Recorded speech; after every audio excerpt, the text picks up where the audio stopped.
আমি ক'বলৈ জনা নাই নে বিভাগীয় কৰ্তৃপক্ষই শুনি পোৱা নাই নে আমি দেখুৱাব জনা নাই নে বিভাগীয় কৰ্তৃপক্ষই দেখি পোৱা নাই আমি আচলতে এটা প্ৰশ্নবোধক চিন উল্লেখ হৈছে মামা মামা সদায় ৰাইজে মামা মামা মামা সদায় মামা মামা বুলি মৰম কৰে কিন্তু আমাৰ এয়া আজিৰ দিনটোত আমি আজি দুখ পাইছোঁ আপুনি য'তে নাথাকক আমাক যাতে এই দলংখন দুৰ্নীতি নোহোৱাকৈ দলংখন হৈ উঠে তাতকৈ আমি আৰু সুখ পাবলৈ নাই নমস্কাৰ এই মুহূৰ্তত মই উপস্থিত আছোঁ মাৰ্ঘেটা সমষ্টিৰ অন্তৰ্গত কৰিয়াজান বৰডুমচাৰ সংযোগীৰ মূল পথত থকা ডিবু নদী দলঙৰ ওপৰত সৰ্বসাধাৰণতে আমি দেখোঁ দলং সদায় পানীৰ ওপৰত থাকে কিন্তু আজি মই ওলোটাকৈ দেখিছোঁ দলংখন পানীত আৰু পানীখিনি দলঙৰ ওপৰত আচলতে এনেকুৱা এটা অৱস্থাত যদিহে অঞ্চলবাসী ৰাইজে যাতায়াত কৰিবলগীয়া হয় কেনেকুৱা অৱস্থাত যাতায়াত কৰিব লাগিব আপোনালোকে এবাৰ মন কৰক আমি পোনপটীয়াভাৱে দেখুৱাব বিচাৰিছোঁ তিনিচুকীয়া জিলাৰ উপায়ুক্ত মহোদয় ডাঙৰীয়াক লগতে মাৰ্ঘেটা সমষ্টিৰ বিধায়ক ভাস্কৰ শৰ্মা ডাঙৰীয়াক লগতে যিসকল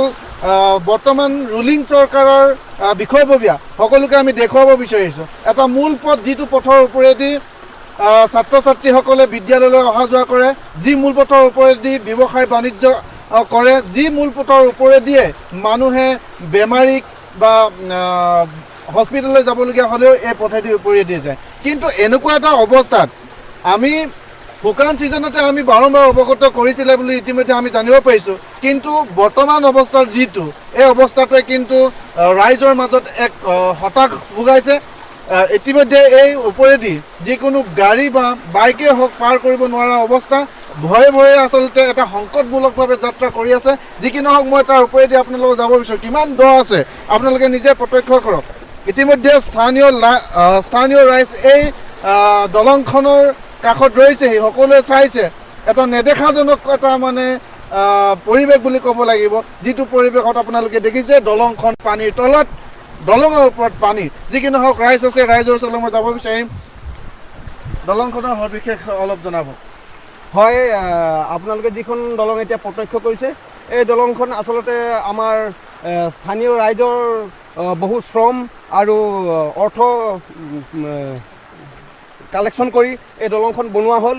আৰু যোৱা আজি 10টা বছৰে হ'ল এই পথটো সম্পূৰ্ণ ইটো পাৰ আৰু দুই পাৰ পকীকৰণ হ'ল কিন্তু আজিলৈকে এই দলংখন নিৰ্মাণ হৈ নুঠিল আৰু এই সংক্ৰান্তত আমি যোৱা বছৰ আমি ডিগবৈৰ পৰা ৰীণা কাকতি সাংবাদিকক আমি ইয়াত অনা হৈছিলে আৰু সেই কথাটো সম্পূৰ্ণ ব্যক্ত কৰা হৈছিলে আৰু উপস্থাপন কৰি দিয়া হৈছিলে কিন্তু তাৰ পাছতো চৰকাৰৰ কোনো গা নৰিল বা কোনো নেতা পালি নেতাৰ এই সংক্ৰান্তত দৃষ্টিগোচৰ এই দলংখন দৃষ্টিগোচৰ নহ'ল আৰু তাৰ সংক্ৰান্তত আজি এই ৰাইজসকলৰ যি দুৰ্গতি হৈছে আৰু কণ ল'ৰা ছোৱালী স্কুল অহা যোৱা কৰিব লাগে আমাৰ ঠিক নাতি দূৰতে আমাৰ পূৰ্বজ্যোতি এম ই স্কুলখন আছে তাত ল'ৰা ছোৱালী ইয়াৰ পৰা প্ৰায় কণাপথাৰ গাঁৱৰ পৰা সহস্ৰ ল'ৰা শিক্ষা গ্ৰহণ কৰিবলৈ যায় কিন্তু তেওঁলোকে এইটো অৱস্থাত কেনেকৈ পাৰ হৈ যাব এয়া বিপদসংকুল যাত্ৰা হ'ব গতিকে আৰু এয়াতো ইয়াৰ প্ৰথম অৱস্থা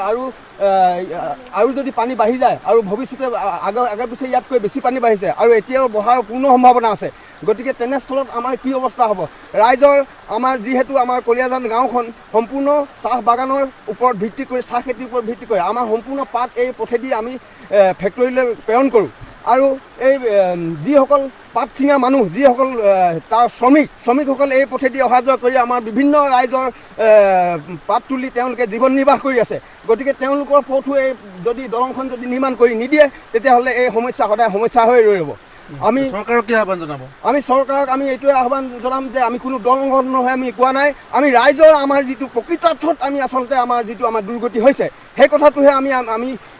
আমাৰ কৰ্তৃপক্ষক আমি জনাবলৈ বিচাৰিম যে আমাৰ দুখ দুৰ্গতি নিবাৰণ কৰি আমাৰ ৰাইজে যাতে অন্য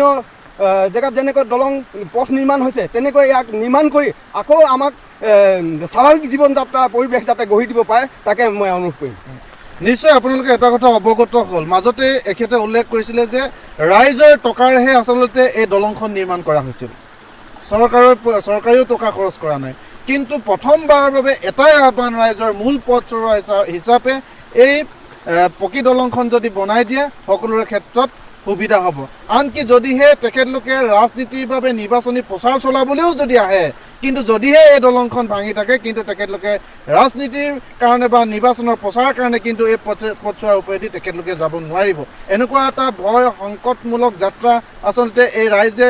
ভুগিছে। আৰু এই দলংখন আচলতে আপোনালোকক পোনপটীয়াভাৱে কিয় বাৰম্বাৰ দেখুৱায়, ইতিমধ্যে অৱগত হৈছোঁ যে চৰকাৰৰ ফালৰ পৰা ৱৰ্ক অৰ্ডাৰ আহিছে।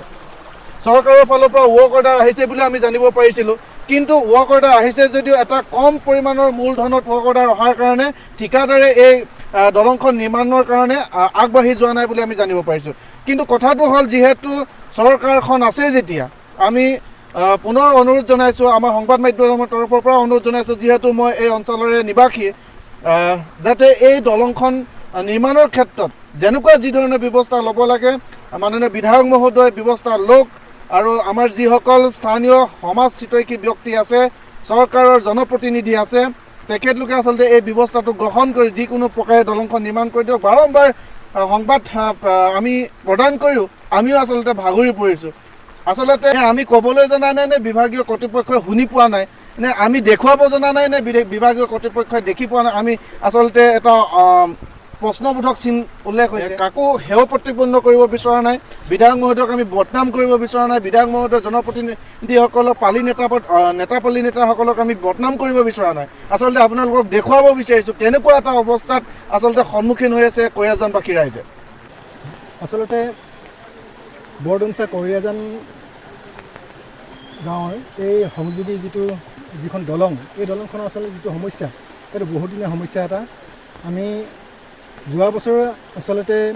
এনেধৰণৰ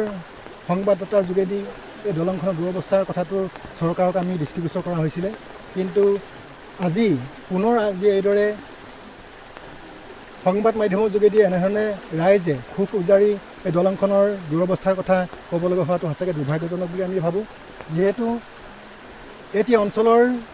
প্ৰধান উন্নয়নৰ নমুনাই হৈছে দলং আৰু ৰাস্তা ঘাট। আজি এই অঞ্চলত কোনো এখন গাঁও নাই য'ত নেকি দলং এখন হোৱা নাই। একমাত্ৰ আমাৰ বৰডুমচা আৰু কয়াজান গাঁও যি সংযোগী এইখন দলং, এই দলংখন আজিকো হৈ উঠা নাই। এইটো সঁচাকৈ বৰ পৰিতাপৰ কথা হৈ গৈছে। যিহেতু এই দলংখনেদি আচলতে ইয়াত আমাৰ এই দলংখন পাৰ হৈ দুখনকৈ বিদ্যালয়, এখন মধ্য ইংৰাজী বিদ্যালয়, এখন প্ৰাথমিক বিদ্যালয় ইয়াত আছে। ইয়াত দূৰ দূৰণিৰ পৰা কণ কণ ছাত্ৰ ছাত্ৰীসকল বাৰিষা অতি কষ্টৰে এইখন দলঙৰ ওপৰেদি বৰ ভয়ানকভাৱে আচলতে দুৰ্গম পথেদি মানে স্কুললৈ অহা যোৱা কৰিব লাগে। এইটো সঁচাকৈ বৰ আমাৰ অভিভাৱকসকলৰ কাৰণে বৰ এটা চিন্তনীয় বিষয় এটা। এই দলংখন যদি উটি যায়, তেতিয়া তেখেতসকলে অহা যোৱা বন্ধ হৈ যাব। অতি ল'ৰা ছোৱালী, সৰু ল'ৰা ছোৱালী, কণ কণ ল'ৰা ছোৱালীবোৰ যদি কেনেবাকৈ এই দলংখন যদি গুচি যোৱাৰ পিছত যদি টুলুঙা নাও আহিবলগীয়া হয়, তাতকৈ আমাৰ আৰু লজ্জাজনক কথা। আমি সকলো ৰাইজে আজিৰ দিনটোত বৰ অন্তৰৰ সৈতে দুখ পাইছোঁ। কাৰণ কেলৈ, ইমান এখন ডাঙৰ বৃহৎ চৰকাৰ আমাৰ হাতত আছে, সোণোৱাল চৰকাৰ আছে। মামা মামা সদায় ৰাইজে মামা মামা মামা সদায় মামা মামা বুলি মৰম কৰে, কিন্তু আমাৰ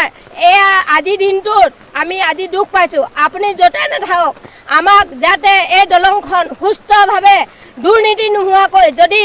সুস্থভাৱে যদি দলংখন হৈ উঠে, তাতকৈ আমি আৰু সুখ পাবলৈ নাই বুলি মই ভাবিছোঁ।